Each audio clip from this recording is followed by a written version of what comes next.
सध्याच्या काळात शेतीसाठी जोडधंदा करण्याला प्राधान्य देतात. पशुपालन, कुक्कुटपालन असे व्यवसाय बहुतांश शेतकरी करतात. परंतु सोलापूरच्या एका शेतकऱ्याने मत्स्यपालन सुरू केलंय. नान्नजच्या हाजी बशीर अहमद शेख या शेतकऱ्यानं पाण्यासाठी शेततळं बांधलं. त्यातच मत्स्यशेती करून आता ते दुहेरी उत्पन्न घेत आहेत. विशेष म्हणजे शेतीसाठी पाणी पुरवतानाच मत्स्यशेतीतून देखील लाखोंची कमाई होतीये. उत्तर सोलापूर तालुक्यातील नान्नज येथील हाजी बशीर अहमद शेख हे एक फार्मासिस्ट आहेत. नान्नज येथेच त्यांची थोडी शेती आहे. त्यातील अर्ध्या गुंठ्यात त्यांनी शेततळं बनवून मत्स्यपालन व्यवसाय सुरू केलाय. यासाठी त्यांना 4 लाख रुपयांपर्यंत खर्च आलाय. या मत्स्यपालन व्यवसायातून ते 6 महिन्याला 2 ते 3 लाख रुपयांपर्यंतची कमाई करत आहेत. माझं नाव हाजी बशीर अहमद शेख आहे. मी जे आहे फार्मासिस्ट आहे, औषध व्यावसायिक आहे मी. त्यामुळं मला फिशबद्दल सुरुवातीपासूनच आवड होती. लहानपणापासून फिश फार्मिंग, फिशबद्दल हे माझी आवड आहे. फिश करायचं कारण हे होतं, शेतामध्ये एकतर पाण्याची कमतरता होती या एरियामध्ये, आणि इथं शेततळा केल्यामुळं आम्हाला ते 3 प्रकारचे फायदे आहेत.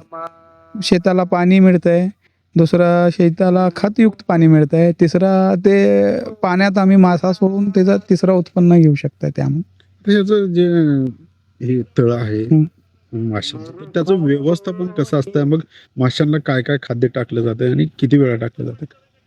त्यांना एकतर त्यांचं फिश फूड म्हणून एक पोता येते 20-25 किलोचा, आणि ते अनगरला भेटते.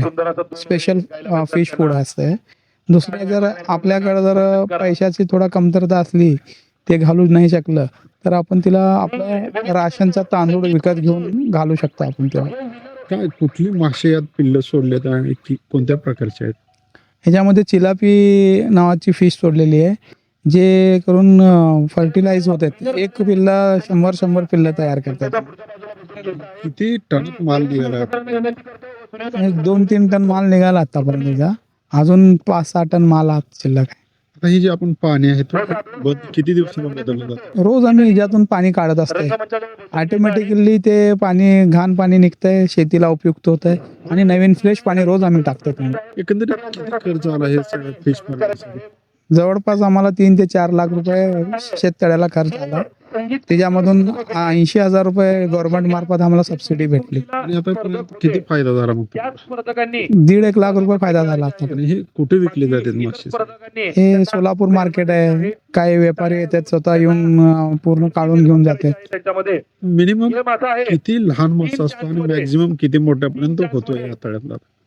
चिलापीचं जे आहे मिनिमम 200 ग्रामच्या खाली तर कोण घेत नाही तिला.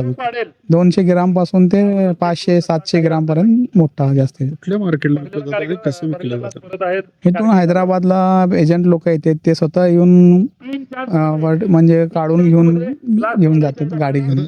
वर्षातून किती वेळा हे विकले जाते? ऍक्च्युली हे जे सिस्टम आहे चिलापी माशाचा, हे वर्षातून 10-20दा काढता येते, कारण हे स्वतः प्रोडक्शन करतात. लहान जसं जसं काढलं, मोठं जसं जसं काढलं, लहान तिथंच सोडतात. मग अजून ते जसं मोठं झालं का मग दुसरं ते पिल्लं तयार होते. तिला एकदा टाकल्यानंतर दुसरं काय करायची गरज नाही, ऑटोमॅटिक ते डेव्हलप होत जातं. पाण्याचं नियोजन कसं असतं? आणि किती? पाणी तर भरपूर लागतंय. शेततळं कंटिन्यू फुल पाहिजे, तेव्हा ते मासे चांगले राहतात. पाण्याचं बाहेर कसं काढताय? किती दिवसाला बदल? पाणी आम्ही रोज एक 4 तास इथलं पाणी काढतो रोज बाहेर.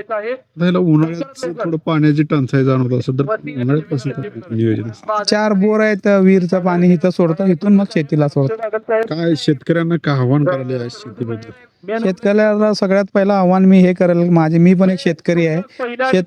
शेतकरी जर शेततळा बनवला त्याच्या शेतात, त्याचे 3 खूप मोठे फायदे आहेत. एक तर आपल्याला उन्हाळ्याच्या 2 महिन्याचा पाण्याचा प्रश्न मिटून जाईल.